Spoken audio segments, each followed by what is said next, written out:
Welcome back to the Dungeon Master's Block, the place where we come to talk about the Dungeon Master, the most important person in the game. With every conversation, we hope to inspire as many as possible to keep on Dungeon Mastering. Hello, Blocklings! And welcome back to the Dungeon Master's Block. I did not see that coming, but that's great. So, if you can't tell, if I refer to you as Blocklings, I have one of my absolute favorite guest hosts on. You're wearing the gold jacket. You've been here enough. You know, everyone on staff knows exactly who you are. We're ready to go, but none other than Jeremy Cobb. You're back. Hello, everybody. Good to be back. Thank you so much for having me, Neal.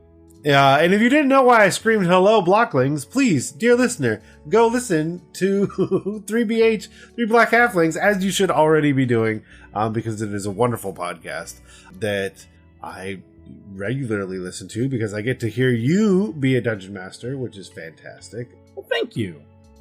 How long has it been since they stopped calling you friendly? I don't know, but... Since 2021, 3 years. Okay, that's what I was thinking. I was trying to go back in time. I was like, it's been a while. It's been 3 years, yeah. It was towards the end of Outlaws and Obelisks where they finally insisted, like, stop it.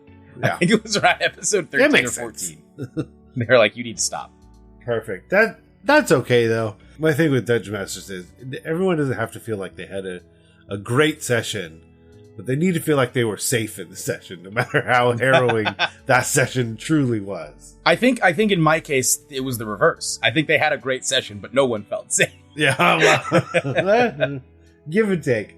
Yeah, they felt safe, I guess, with me as a person, but with me as a dungeon master, they were like, it's just going to be pain, and we're gonna love it, but it's brutal and horrible and terrible and a blast to play through. Well, and today's episode, we're going to be talking about making more engaging combats, because I know it's a thing that has been touched on a little bit here, a little bit there throughout the episodes, but Jeremy and I thought that it would be a great topic to just focus on. Like, what are things that we can do to make combat where it's not, okay, I rolled 17 and I have done 17 damage. On to you, sir. That sort of thing, where instead of having it be a slog, and even if it is, like, what are ways that you can get out of that sort of thing? Yeah. But, of course, if you are one of our patrons, or you want to become one of our patrons, one of the things you can do is go and listen, and we have a really, really long version of our How Not to DM after show kind of thing, because there was an unaired episode of Derek's previous podcast that I have taken and edited all the way out. So rather than our normal 10 to 15 minute episode, there is a full hour-long episode with Diana of the Rose that'll be there shortly. But with that, let's head to the meat. I'm starving. We ain't had nothing but maggoty bread for 3 stinking days. Why can't we have some meat? The black meat's back on the menu, boys! Well, I would be remiss, though, if I didn't check in. So, is there anything that you are currently working on that you can tell us about? Well, actually, one of the inspirations for me suggesting this topic to you is a series that I'm currently working on that should be debuting on 3 Black Halflings in October. Ooh. Yes. I would say, I don't know where we have to stop talking. So yeah, I'll say it is a sequel to a thing that we have done before. It is a sequel to a series that we did in the past. And it is maybe not in terms of the number of episodes, but I think in terms of the scope and the number of guests and things that we're doing for this season, the biggest one we've ever done. That's exciting. I do love it. I don't envy it because doing actual plays is tough, especially if you're referencing having a large number of guests, but I just absolutely love hearing what you all put together when it comes to playing games. Thank you. Yeah, it's we got a whole bunch of guests. Some of them we've already recorded, some of them we haven't recorded with yet, but some very exciting names. It's gonna be nuts. It's gonna be a lot. Yeah, I can tell you that. Yeah. We've recorded almost half of the season so far, and it's gonna be a lot. That's awesome. Okay, well, like I said, Blocklings, that's our term for those that are our shared listenership. But if not, you can easily become a Blockling. It takes like 3 clicks. You'll be there in no time at all. So go check that out. The other thing is, surprise question. I don't really have one. So that means I have to think of one. Oh boy. Ooh. Is there a book that is a non-D&D specific book that you've read recently that you really enjoyed? If it's a TTRPG book, then I've been reading through a book for a TTRPG called Shard. I had never heard of Shard, but I have been looking for some months now. Since March or maybe February, I've been looking for a system that I could use for Three Black Halflings Redwall series. Okay. Even though I don't think the requirements, like the things that I'm looking for, are that difficult, I think the problem is that there hasn't been a system up until this point that does all of them in the way that I would have wanted. And at Gen Con, a really cool TTRPG creator named Eloy suggested Shard to me. When I asked them about like what I was coming in with my problems, and be like, this is what I need from the TTRPG. And they happened to have a booth, and I spoke to the guys who make the game, and it's a cool game. So I've been reading through it, and it seems to be, so far, the best fit. And at the very least, even if we don't end up using it, if you are interested in an anthropomorphic animal TTRPG that includes combat, that includes a lot of like it's very soft skill heavy, that includes a very wide variety of character building templates for various kinds of animals, that has a really, really detailed lore that is not Eurocentric. It's actually inspired by Indian culture and mythologies, which is really cool, and has a very different kind of magic system as well. It's not a point and something happens magic system. It's much more based around rituals. And just a lot of really interesting world building and art. And I highly recommend checking out Shard. But that's what I've been doing recently, and I've been enjoying it. I like it. I have to answer the question because I asked it. So I've been going all the way back through The Voyage of the Space Beagle, which is a sci-fi novel written in the 50s that was the inspiration for The Displacer Beast. I've brought this up before, and a lot of my research prior to that was the short story that was based off of, but I got a hold of it because I'm that person. And I say that knowing many of the people that listen to this podcast are that person as well. But if I am going to purchase an older book, then I should get the first edition. I don't need that. It's super unnecessary, but I bought it. I guess it makes me feel better while reading it, realizing that I have something that, came out like fresh off the shelf 75 years ago is wild. And I don't know, there's something about that to know that like 75 years ago, somebody picked this up and read it, possibly with like the same excitement that I have. So that's like to me, that's always kind of like an interesting and really cool concept, and like what they got, what I got. So apparently I just need to hold older book and just be like, my imagination's already running wild. Yeah, I don't even need to read it. You can just sit there and enjoy the fact that the very volume you are holding is very old. I just imagine someone seeing me there like, what are you doing? I'm enjoying this book. Oh, you're being mentally transported. Yeah. So I've been reading through that, and it's interesting to see the difference between like what an author viewed as a short story and then making that into a novel is also something interesting to think about, and definitely makes me lean towards I will not write a novel. I think I'm very capable of writing a solid short story, and I 100% don't think I could write a novel, but just because of the dedication that it would take for such a long period. I think I would be able. I don't think I could commit to a particular part of a particular story long enough. I could do a compilation of short stories, which is what I've done for NaNoWriMo before, where I've just literally I picked some RPG characters and would just write stories. Next day, write a completely different story about a completely different time in their life, and just keep going.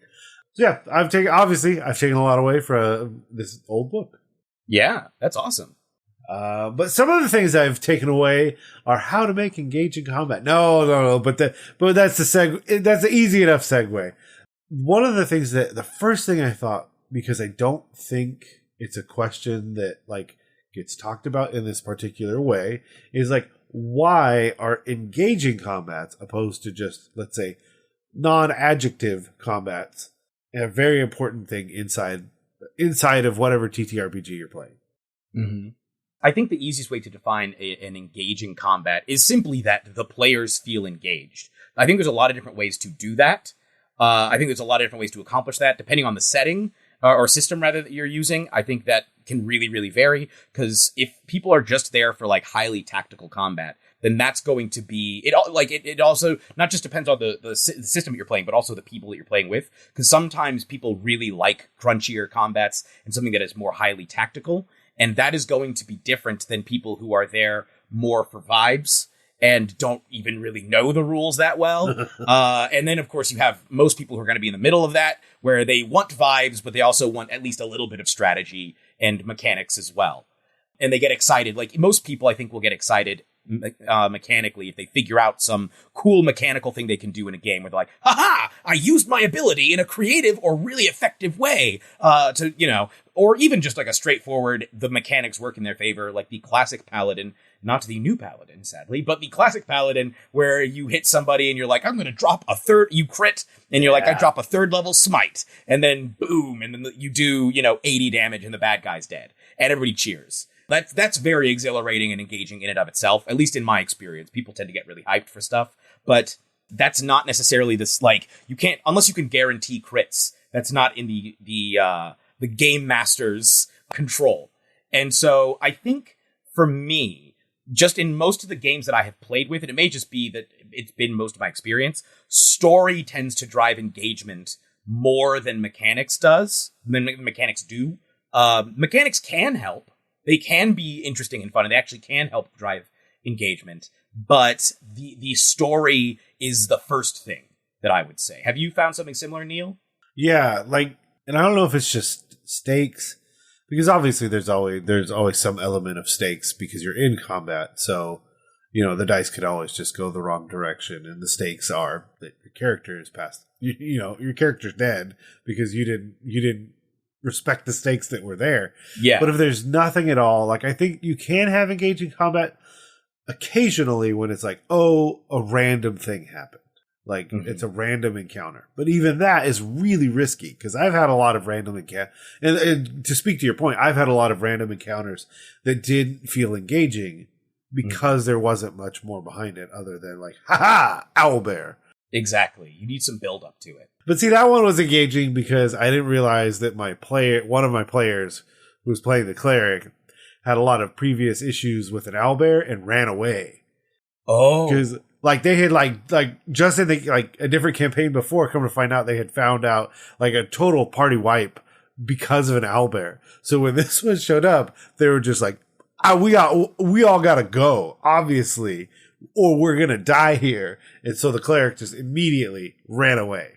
And the rest of the party, the party's like, whoa, no, come back. We're fine. Yeah. We're fine. It's okay. So that made it engaging, obviously, from that perspective. Mm-hmm. But yeah, the second you start to layer in why each character cares about getting to that next step or getting through this battle or the things that they see in the battle that matter. They have to have some sort of stake, personal stakes, I guess is really what I'm going for. Or else it can easily become next. Okay. Next. Yep. Okay. And I would say personal stakes, and also, if you can, immersion. So for one of the things that you're talking about, where I think a lot of people will complain about combat not being engaging, is random encounter tables. I don't think there's anything wrong with a random encounter table. I think they can be very, very useful. But I think you should probably, in most cases, do a little bit more than, oh, an owlbear's there. All right. Yeah. You want, which I'm not saying that's what most people are doing, but you want I think what we're if you add in a level of immersion, they see tracks or there's droppings or they hear a call and maybe the owlbear doesn't show up right away, but shows up, later, on another, perhaps the next adventuring day or in the night, something happens. They could find evidence of somebody having already been eaten by this owlbear, maybe evidence that it's an injured owlbear, so it's maybe not able to hunt its normal prey, so it's hunting humanoids now. There's a lot of different, it's maybe there's an NPC that you can throw in there that got that killed by this owlbear. There's other things you can do to sort of build up to that encounter that makes people go, oh, because it builds anticipation. But even in the situation you're describing with the cleric suddenly getting scared, there's a level of adaptability there. What if, for example, what if it was able to somehow be the same owlbear that the cleric had a run-in with yeah. all those years? Or what if they're like whatever shows up has a connection, and you don't even have to necessarily come up with that right off the bat. It can be like the players respond like, and then if you happen to know something about their backstory, you can be like, yes, it is actually. And now we have a more satisfying encounter than we did before. So I think the first thing to remember, the first two things to remember are, number one, let the story build up to it, unless having something pop out at a moment's notice is actually more engaging. Because sometimes if just a dragon shows up, that can be like, oh, you know, that can be engaging in and of itself. But I would say build up is usually good. Having some sort of story build up where the players are like, oh, and there's tension that gets to build. And then number two, having something that can feel variable, especially if it's a random encounter, having something that can feel variable where the players can engage with it in such a way that it moves the story forward. So maybe the owlbear has an egg, and the people, the party, if they want to, could take the egg and incubate it and try and hatch their own baby owlbear down the line. And that becomes a whole, that's like... It does. Or you're Neal and you accidentally give them too many and you didn't realize what you did. And so then they equipped the town. Not only did they get a bunch of money from the town, now the town is equipped with trained owlbears. And the whole time you're just thinking to yourself, well, this is a valuable lesson that I've learned today as a DM. That this wasn't what I should have done. Yeah, but the players had a great time. And that, they bring that up all the time still. Yeah. So yeah, those would be, I think, key. Those are key elements. Is be play to, like, if you're, and really what this is why like a backstory and stuff is so important to me, because using backstory in a story, any story, that if a player gives you their backstory, what they are in most cases telling you is, hey, this is something I am already interested in. This particular element of my backstory is something that my character and therefore me hopefully are already invested in. And so if I tell you that there's, an Inigo Montoya situation where there's a six-fingered man who killed my father, and I've been training for the last 20 years to try and fight this guy, congratulations. Any mention of the six-fingered man is now going, their character locks in. And if you can find any way, any excuse to shove the six-fingered man into whatever story you're coming up with, congratulations, you now have that player. Like, you have a satisfying story potentially for that player. And I think that's what it gets down to is if you give a person a reason to care, or let the party create reasons to care about a combat, that's the very beginning. I think that's the very first thing, is having story build up or allowing the party to create reasons to care. Or the first two things, I guess, is having story build up, number one, and then number two, either giving them reasons to care or allowing them to have reasons to care. Yeah, I love that, because I know for me, part of sometimes when I prep, that old adage of letting perfection get in the way of progress, where I think if I'm not doing well enough with incorporating their backstory, then I shouldn't incorporate their backstory until I can do well enough. But oftentimes, like, that doesn't work that way necessarily, because of the variability of every time we all sit down together. Because I can have all the preconceived notions I want about how the combat and incorporating their backstory goes, but they're there and they'll have their ideas, and like we all have to mesh with it at the time. So like I've realized, no, just introduce smaller bits and allow those to pass or fail in their introduction. Because if it's like you're saying, it's like someone they're fighting, but I know in their backstory XYZ happened, so I can reference, oh, this is just like that time. Or this is the same fighting style. Or like, we don't even have to do the six-fingered man right away, but the second you start fighting this person, you recognize that this is the exact same combat style. Yeah. Exactly. Everything changes now. Like, okay, wait, hold on, we can't kill this person, or we have to kill this person, or, what changed, but like, just even dropping that super small, I don't even know what that means. Yeah, maybe there's. I don't know what that means. Maybe there's a letter on their corpse that mentions the six-fingered man. Yeah, and so you know that this person you killed has some kind of connection. Yep. Oh, see, well, yeah. There's so many ways to just little pieces. I think is the key thing. It doesn't have to be like, oh, all of these henchmen and the whole thing ties back to this, and all of this goes this way. No, it's just one little thing. It can even just be that like they're connected to your main story and the big bad you have going, but also by chance they are connected to this person's backstory as well. I think is another thing.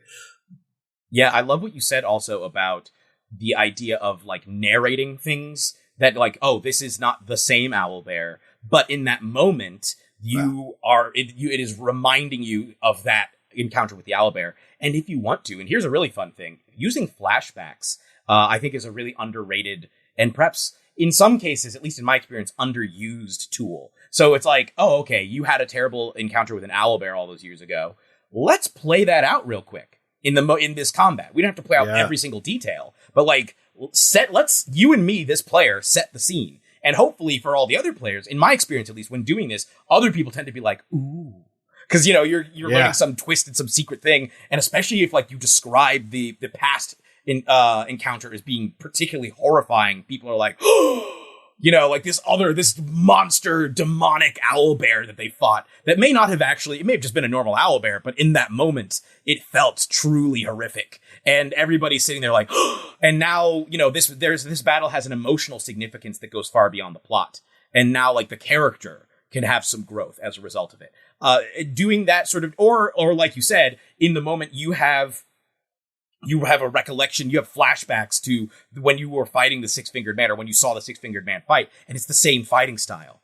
This is a different man, but this guy fights just like him. And that's something you can narrate in, like, every time he swings his sword. It's like they see the Six-Fingered Man swinging down at them, and then people are like, oh, because that's very cinematic and also descriptive. And that leads into my other point, which is during the fights. Again, not every group is going to want to do this, and it does potentially slow down the pace of the combat in terms of how much time you're actually spending on any individual moment, but sometimes much of the time, describing what happens beyond just, all right, I run up and attack.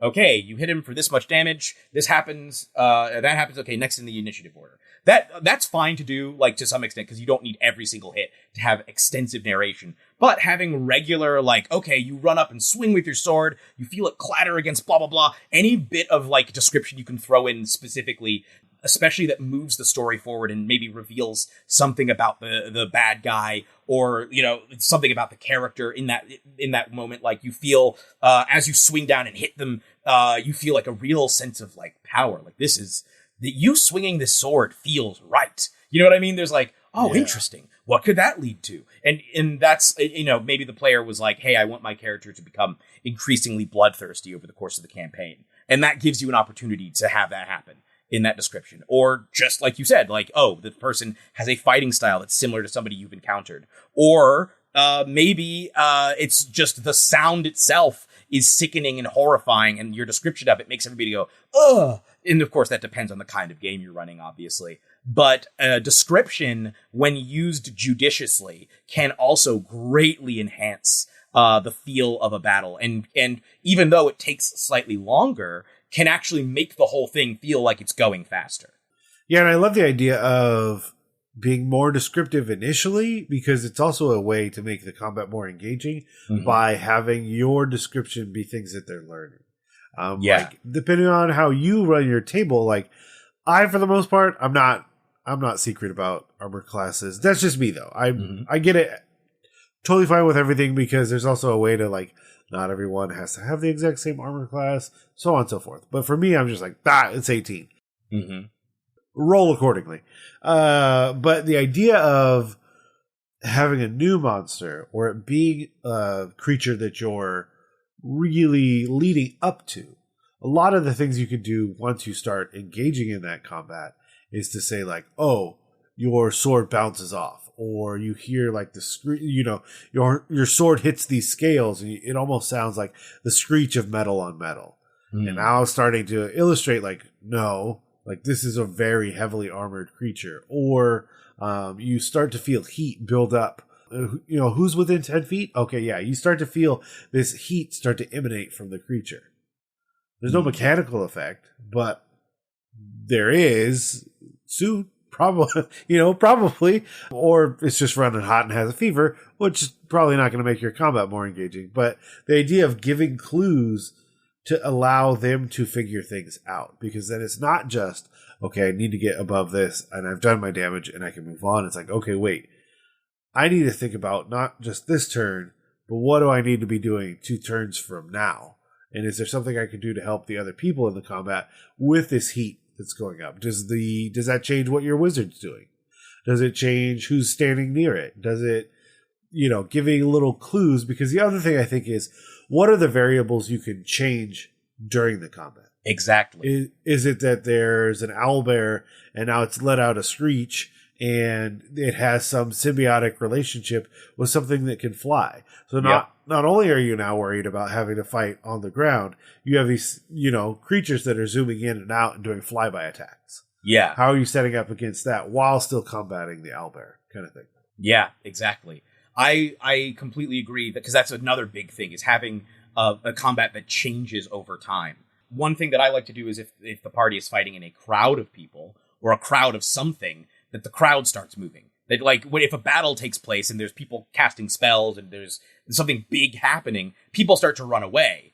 And as that, one of the most dangerous things in any big public disaster is the crowd. Because if you get knocked over, you can get trampled to death. And so now we start to introduce essentially lair actions where you have to, as the panic increases from the crowd, you're now having to make increasingly difficult, perhaps dexterity saving throws or strength saving throws to stay upright. And if you fail, then you get knocked prone and take some damage. And then and maybe it becomes difficult terrain after a little bit because you're having to squeeze through so many people. Unless you're moving with the crowd, it becomes difficult terrain to try and get through.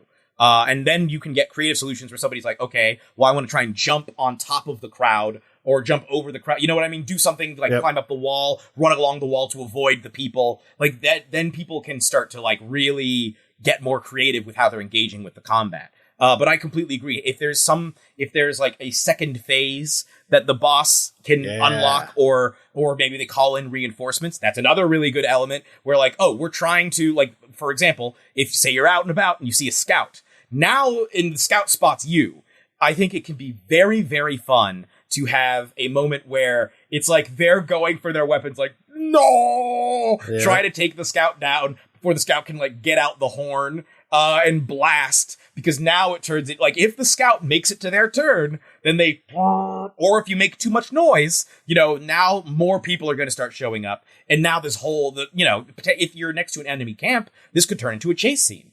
Yeah. That actually happened to me at D&D in a castle recently, where I was running a campaign where the party was trying to sneak. They'd heard this. Here we go. They'd met a person from a rival faction who basically indicated that the entire rival faction was captured, a bunch of them were killed, and that there was an army moving through that nobody had heard about, or that they'd heard tales of these people, but they were essentially prospectors. They were rival groups of prospectors. The party were, and these people appeared to be hunting down prospectors, and they were like, "What? What are their motives? Oh no! Wait, so that means they're nearby, huh?" And so they tried to scout out their location. They managed to figure it out through survival checks, and they went to nearby their camp. They're hiding. They see a scout. The scout happens to notice them because stealth checks, all that stuff. Then it turns into them trying to take the scout down before the scout notifies everybody. They fail to take the scout down. And then it turned into an extended chase sequence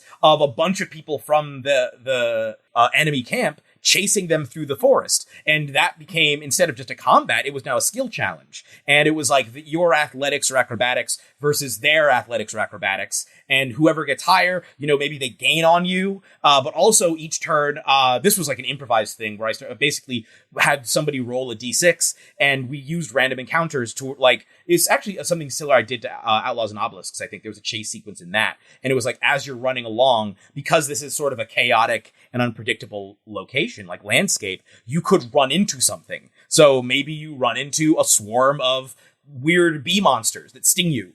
And you're now having to dodge that. Maybe you run into, in this particular case, one of the things I ran into was this random Fey guy that I, again, improvised. I did not have a chart. I just said different things depending on what people rolled. And one of them was this bizarre, he was if the Lorax had a hippie cousin, and his name was Old Mink. And he was just floating along, tapping on his little belly, and he's like, "Hey there, how y'all doing? You want to stop for some mimosas?" And he ended up becoming the most popular character of the campaign. Oh yeah. But it was a very... I'm not shocked by this information. It was a very spur of the moment thing. In the final battle, they resummoned him on their side and used him against the big bad. But it was like, that became like a really engaging, and that took up like two hours almost, at least like an hour. But nobody was like, you have to make sure, like, the other big thing is, like, you can't let them go on for too long. Typically, until something changes. You don't want it to just be like, okay, we've been doing the same thing for an hour and a half and nothing has changed whatsoever. They have not unleashed any new abilities or powers. It's just us swinging and them swinging and us swinging and them swinging. At some point, we have to hit even in the chase sequence, it's just us running and them running, us running and them running. And it's like, no, once you get a certain number of successes, you're good. Or if you get a certain number of failures, they catch you. That would be like, that's kind of the end state for that section. So I would say including some kind of end state up front, or just improvising one, but knowing that you don't want any encounter to go on for too long in most cases. And again, unless you have huge amounts of story buildup. Like, you can get away with like a Helm's Deep thing where you're just having a series of long 3-hour skirmishes because it's like a huge combat, this massive scale. You could get away with like a 10-hour session where that happens. Because at that point you'd had, in the movies, you'd had 6 hours of buildup to that point. The whole thing, it's like, we've seen so many cool things. We've been with these characters for so long, whatnot. I've had a big battle scene in a home game once that took, I think, something like 10 hours, and nobody really complained because it was like, we'd been playing for like a year of build up to just that moment. Like, this battle was the culmination of so many storylines and so much. They'd gone through so much to get here that it was like, we're going to do this. But in most cases, you want to have a pretty, you want to be aware also of the table. Like, if people seem like they're starting to zone out, then you got to move things along. You got to find a way to end it. Maybe the bad guys run away. Maybe they teleport away. Maybe they introduce a new threat, like they will summon reinforcements, or they have like some sort of weapon that they're going to detonate. It's like, if you don't back down, I'll take us all up.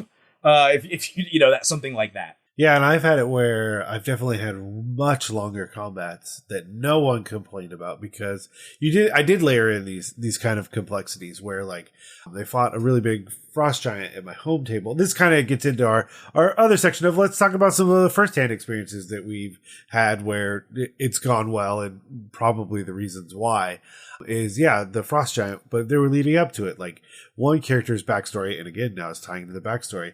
In some ways I did too well because now that character doesn't want to continue adventuring with the party, which totally makes sense. Like, narratively, I'm like, oh yeah, I really did set you up to just stop adventuring, didn't I? Okay, well, that's cool. And so they're making another, the player is making another character because to them, they're like, no, like, the backstory you incorporated, the battles that we had, it makes perfect sense that my character would stay to help their people get back to where they were prior to basically a frost giant coming in, taking over some orcs, powering them up with frost powers, and then those taking over the barbarian people that the player had come from. They were like, well, I have to stay.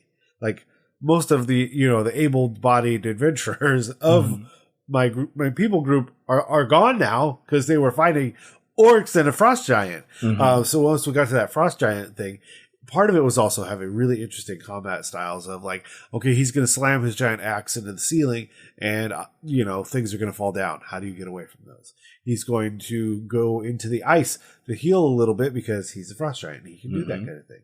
Or this. And so, it was this back and forth in this big battle, and then it was all okay. And it was an entire session worth. So we're talking like 3-4 hours, nothing but this combat. And it was fine because, again, you had so much narratively leading up to it. They had to get through several steps to even find it where they could fight them in the first place. And then once they were there, the combat remained engaging because different things just kept happening. Yeah, I think as long as things keep happening and developing, and like you said, like the idea of, oh, this guy has a lot of interesting powers is something that's very... like that in and of itself is like, that adds a lot. And I would say for people, don't be afraid to add extra abilities potentially to your enemies. tier monsters like that are just cool. Like, for example, oh yeah, they can hide it, like they can literally phase into the ice. And so it's like, okay, so if we want to get to them, now we have to break into the ice. And this is where I think video games can be a big help, because a lot of times video games will have multiple phases for boss fights. Yeah. It's like, oh, okay, you've done this to the boss. Now the boss needs to regenerate, so they're going to try and do something, and you have to figure out a way to stop them from regenerating. So maybe you have fireball or something where you can melt the ice. And now, like, oh no, the more ice you can destroy, the less the boss will be able to heal. And if you can maybe disarm the boss of their key ability, like of their key weapon, that's another thing. Like, can we do something to stop them from using this weapon or item to keep getting more power?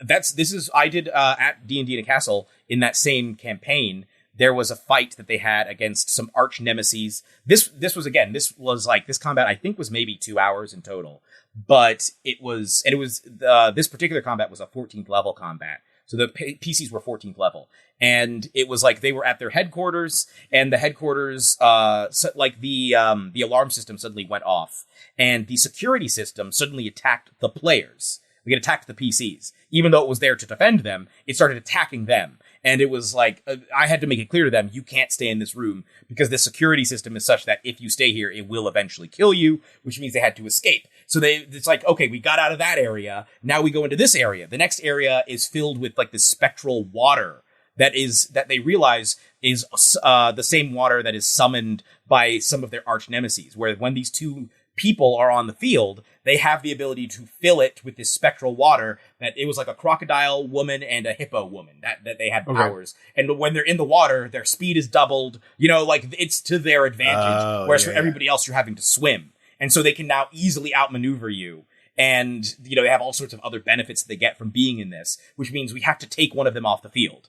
If we can take one of them off the field, that drastically helps, because our mobility is better. Because before, most people, they don't have swim speeds. So your speed is halved and their speed is doubled. So you're swimming along at a clip of 14 or 15 feet per turn, and they're swimming around at 60.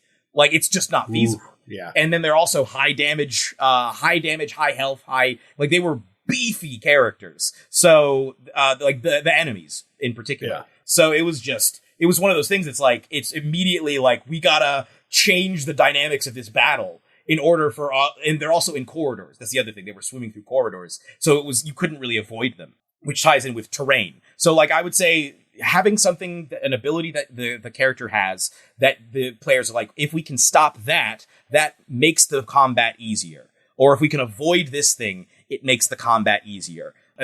Before I move on to talking about terrain, Baldur's Gate 3 has a fight towards the end where you're fighting a bad guy, and the bad guy has 3 minions. And if you look at the descriptions of the minions, which in Baldur's Gate 3, I think this is a very underrated skill, you should look at the description of any new enemy you fight, because there may be something in there that is extremely useful to know, and it may make the difference between you winning or losing the fight. If any of these minions go down in this fight, the big bad gets a huge power boost. So actually, taking out the minions first is a bad idea, because every single time you do it, you actually drastically increase the power of the big bad, even though the minions themselves are really annoying and are they can counterspell stuff and they can debuff. They'll hit you with slow spells. They'll hit you with stunning spells, different things like that. But even given that, you don't want to kill them, because the big bad turns into an absolute monster if you do. That in and of itself is really interesting. Yeah. Or just knowing that the big bad is drawing power from their minions. Maybe within having a certain number of allies within a certain range means the big bad gets an AC boost according to each ally, or gets a boost to each of their checks. So you have to either eliminate the allies or just move them away from the big bad beyond a certain distance, and that weakens the big bad enough for you to take them down. So I think all of those add elements. They're elements of complexity, but they're not so complex that people won't be able to figure them out. And also, you can explain them as they don't explain it up front necessarily, but you can explain it as you go. But things also damage thresholds, if it's a specific item, saying oh, you need to, and sometimes for certain bosses, if you don't damage them up to 10 damage, it does nothing. Anything beyond 10 damage, they take all the damage. But if you don't get at least 10 or at least 15 damage on them, the hit is worthless. Then it's like, okay, that adds extra tension and extra, like that adds an extra thing to it. But then terrain, like fighting in a corridor, fighting on a cliffside. I did a battle in Outlaws and Obelisks where they fought on a train, and there was a cliff face to one side and about, I think it was like 15 feet of runway next, like on the left side, but then a large cliff beyond that. And the train was going very quickly. So there were like multiple elements where it's like, what happens if you throw somebody under the train? What happens if you throw somebody against the wall? Like, and at the speeds we're going, they get splattered, essentially. What happens if somebody gets knocked off the cliff to the left side? If you're just fighting on the train, you can fight in the train cars, or you can fight on top of the train cars. There was a section of the fight where people were trying to disconnect the train cars. People were like, it was, you know, it ended up being incredibly engaging because the players themselves had a clear idea. This was all theater of the mind, but because I explained, like, this is what it looks like, then it's like, okay, I want to disconnect these train cars to get rid of all those bad guys, because those bad guys aren't going to be able to catch us if we disconnect the train cars, and, you know, we're just, you know, it makes the fight more winnable. And also, like, the idea that the bad guys can't all get to you at once because they're traveling through train cars. So there's only so many of them that oh, that's my favorite. You got to get them in a funnel. Exactly. But it also means that you guys are potentially getting focus fire. Because if the bad guys in this case had guns. So if it was like they shoot and then drop down, you know, a couple rows of them can still get shots on you.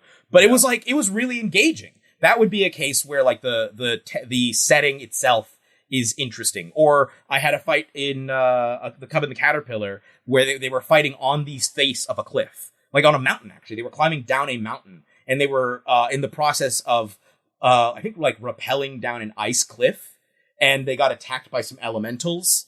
And that was like a whole thing where it's like, okay, we're literally hanging off of a cliff right now, trying to have a combat with people. Like, that adds to the engaging quality. I had a home game where they fought in a forest, and one of the enemies they were fighting was a weregibbon. A weregibbon who was a mage, so had blasting spells, and so had the ability to climb incredibly quickly, like faster than anyone else could, and was using hit and run tactics where they would drop AoE spells and then run away. And it was like, well, what do? Do we try and burn the tree down? Then if we do that, that's another variable of a potential forest fire that we start. But, like, that in and of itself, the more you can use the setting to your advantage, even if it's like, oh, there's powerful crystals here, that if you try and use them, they could explode. So, like, maybe you use them against your enemies, where you try and get the enemies near the crystals and blow up the crystals. Or maybe you try and absorb power from the crystals and hope that you make the checks in order to get the power to then use against the enemies. That, like, all of those things can add so much to a combat. Like, every single one of these elements buys you essentially more time that you can spend on this combat, theoretically, before people are like, I don't care anymore. So good. So the example I have that is now stuck in my brain, because a lot of this is, there's kind of two versions. Either you've set it up, or you're in the moment. And so one of the biggest in the moment things I remember is I started having basically an argument of, like, scorned lovers between me and a player. Like, well, no, not me and a player. That made the dynamic of my story very different. So an NPC, you were playing with an X and a player character. Basically, I had set it up where they were going through Undermountain, and one of the things there is you fight another group of adventurers. Like, it ends up being an interesting combat because of the way you can do that. And so I can't remember who did it first, but, like, the player character was like, oh, you're, so-and-so. I thought I'd never see you again, kind of thing. And then we just start going back and forth about how, because they were a pixie and the NPC was a full-size human. And basically, like, the reason they couldn't stay together is because they couldn't decide, like, what scale to live at.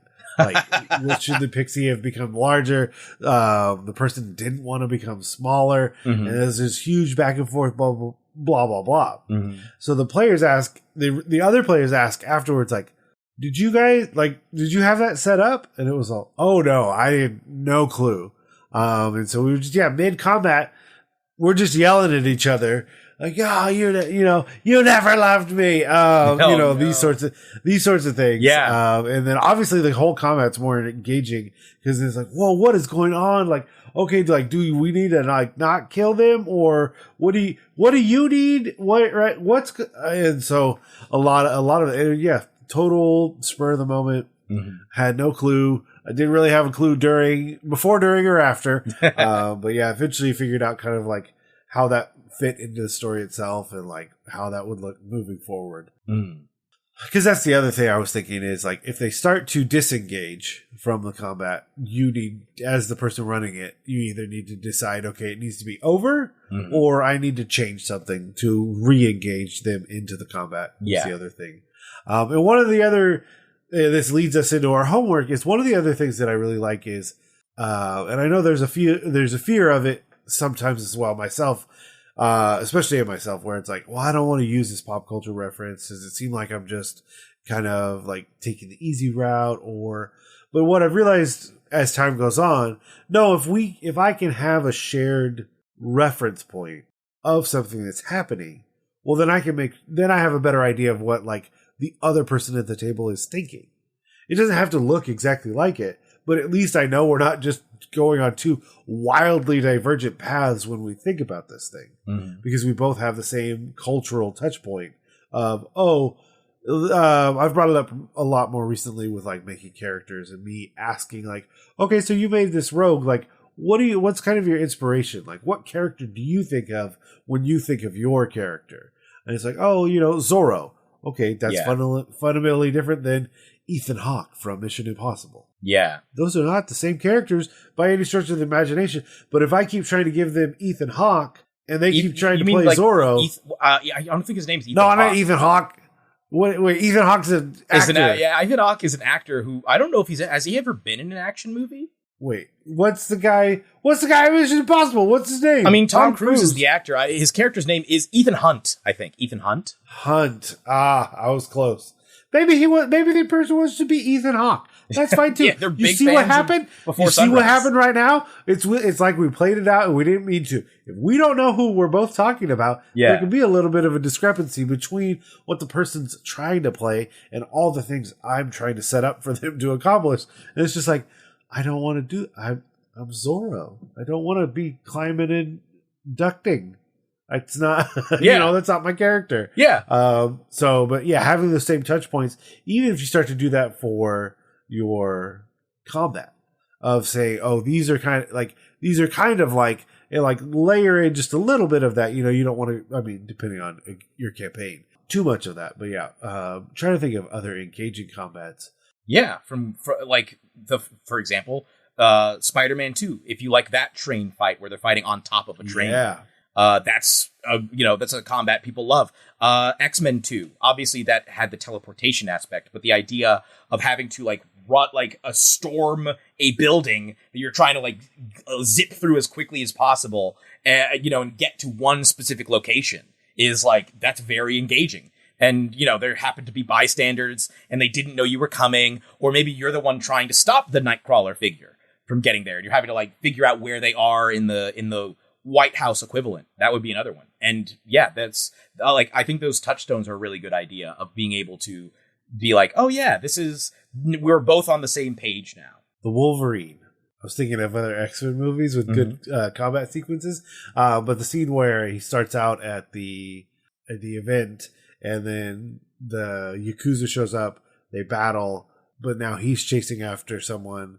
And then they eventually end up on the train, and then they're fighting on top of the train. But remember, this all started initially at a ceremony, and then they fought, and then they ran, and then they eventually got to the train, then they got on the train. Everything was okay. Combat's not done, because now they're on the train, and now you're fighting on top of the train, and now you're finally okay. Yeah. And so, figuring out, and that's probably an interesting thing I had not thought of, was having your players think they are done with the combat, and they things are change not. up. Yeah. Or it's like, we did it. We're safe. Yeah, we're safe on the train. We are not safe on the train. Not at all. Exactly. It's the same thing with the Spider-Man 2 fight, where that doesn't even start on a train. That starts on a clock tower. They start fighting on a clock tower, and then they fall off of the clock tower onto the train, And then the combat switches from him trying to, like, he keeps throwing him off the train and keeps getting back on the train. And so finally, it turns into not a train fight, but just trying to stop the train. Because Dr. Octopus is like, look, I can't beat him. I'm just going to push the train. I'm just going to, like, overload the train and break off the handle of the lever and then just run away. And now he has to save the train. And now the whole fight has actually just become a fight to save people from this runaway train. Like, that's three distinct stages of a combat that feel very organic in the way that they flow together. So I think having, like you said, having something that changes where it starts as, well, similar to that scout fight. It starts as a stealth mission, and then it turns into a mission of you trying to take somebody down before they notify everybody else, and then it turns into a chase sequence. And even along the chase sequence, each part of the chase sequence has a different thing that pops up that you can interact with.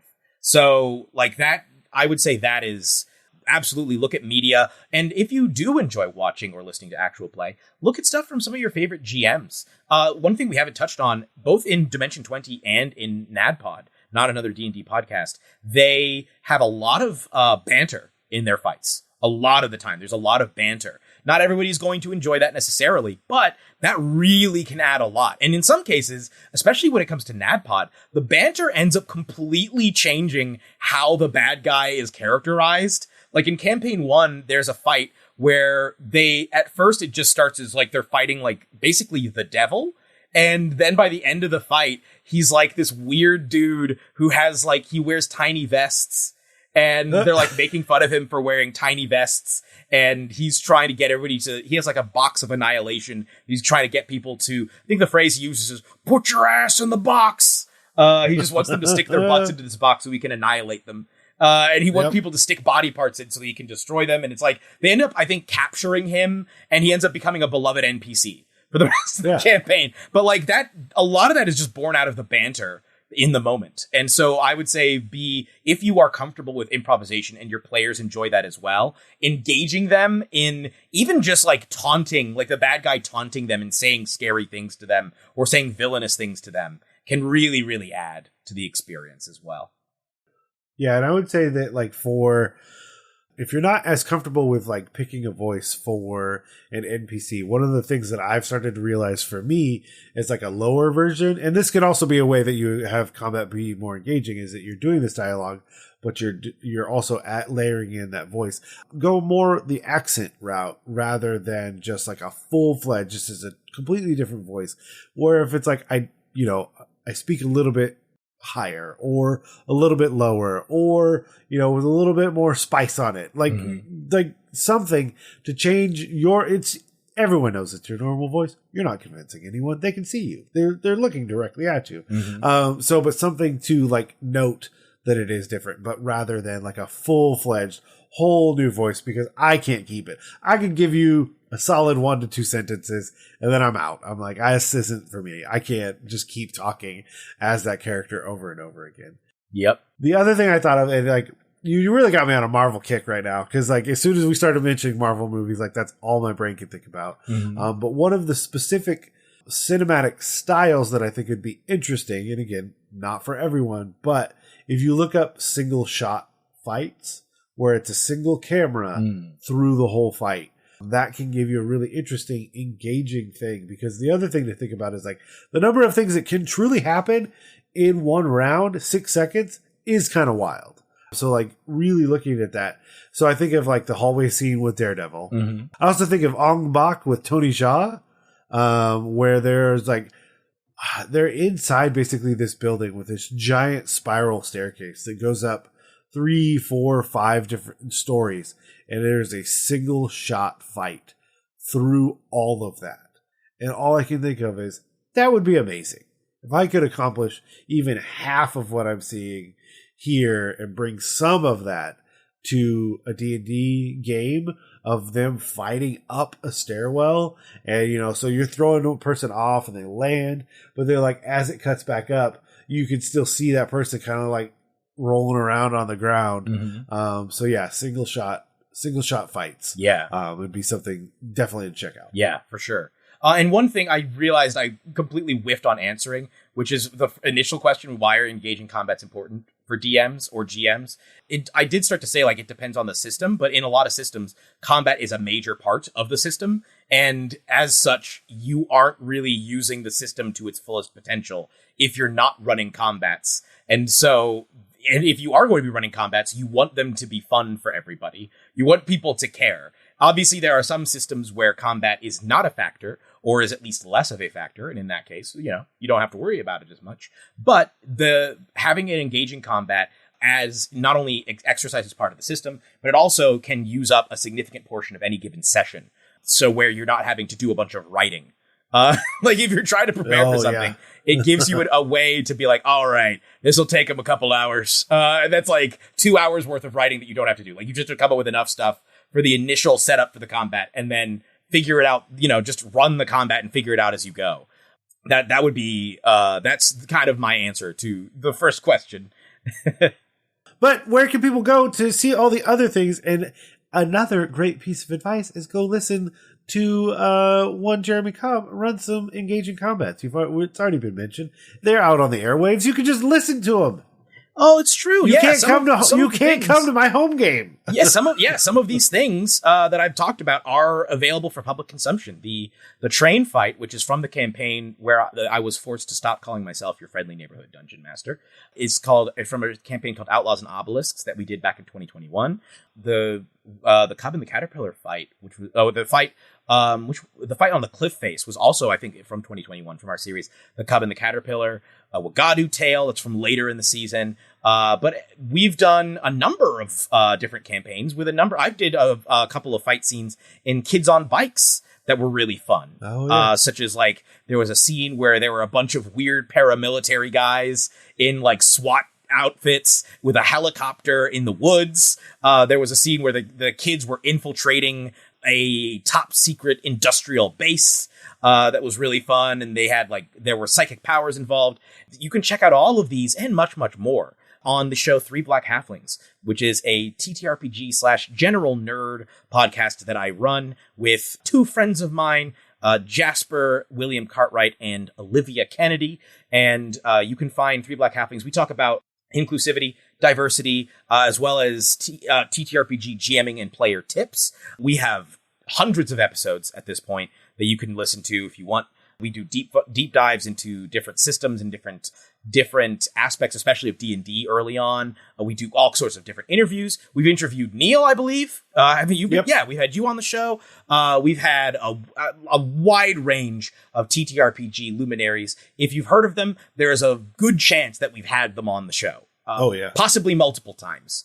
In fact, some of those TTRPG luminaries are going to be guesting in our upcoming series that will be released in October. So stay tuned for that. But yeah, you can find Three Black Halflings wherever pods are cast, and you can follow us across various social medias at that's the number 3 Black Halflings. If you like all of that, you can support us on Patreon, patreon.com/Three Black Halflings. And if you just like me and you don't really like Three Black Halflings, but you just like me specifically, you can follow me on Twitter at Jeremy Cobb1. That's Cobb with 2 B's and the number 1. You can follow me on Instagram at the Cobbmeister. And if you want to hear me talk about stuff like this, as well as just a bunch of other topics like music and video games and other stuff, you can follow me on Twitch, twitch.tv/casualquestlive, where I, who did not grow up playing a lot of video games, am playing various classic games of the past and present. Right now I'm doing Disco Elysium and Baldur's Gate 3. I'm nearing the end of both games, but I haven't quite finished either of them yet. You can check me out, twitch.tv/casualquestlive, where I, who am a casual, am attempting to become a true gamer. Yeah, throwing it back over to you, Neal. Where can people find the show? Of course, you can every place that catches pods for you should be able to find with Dungeon Master Block.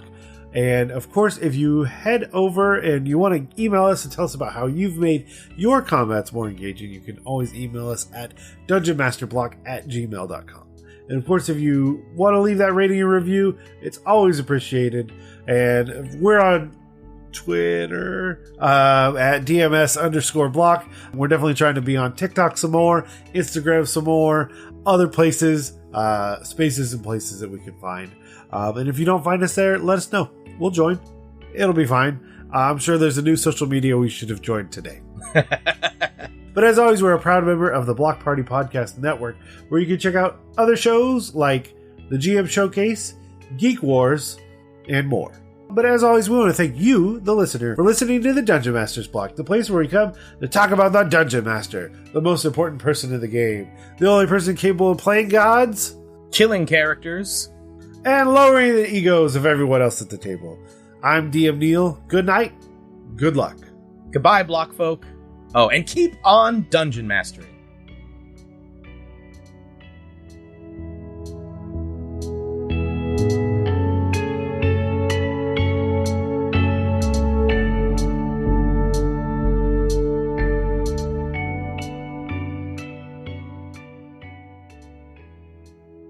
It's not inspiration, it's not wisdom, and it's bad advice. You want to really engage in combat? Fight your players. Yes, I would say bare knuckle. Go full bare knuckle. Don't be afraid to throw elbows, liver shots. Go for body shots. You don't want to hit him in the face because that'll hurt your hand as much as it hurts their face. So definitely body shots. Leg kicks. I'm going to throw this out there, but if B. Dave Walters is at your table, don't do it. Get him on your side and have him help you fight everybody else.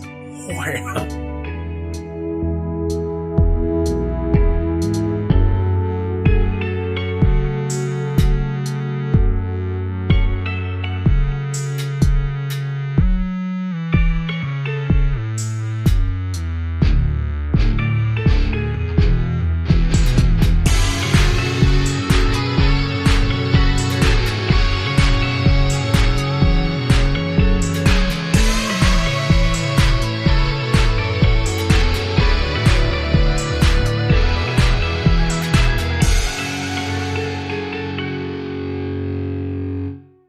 Goodbye.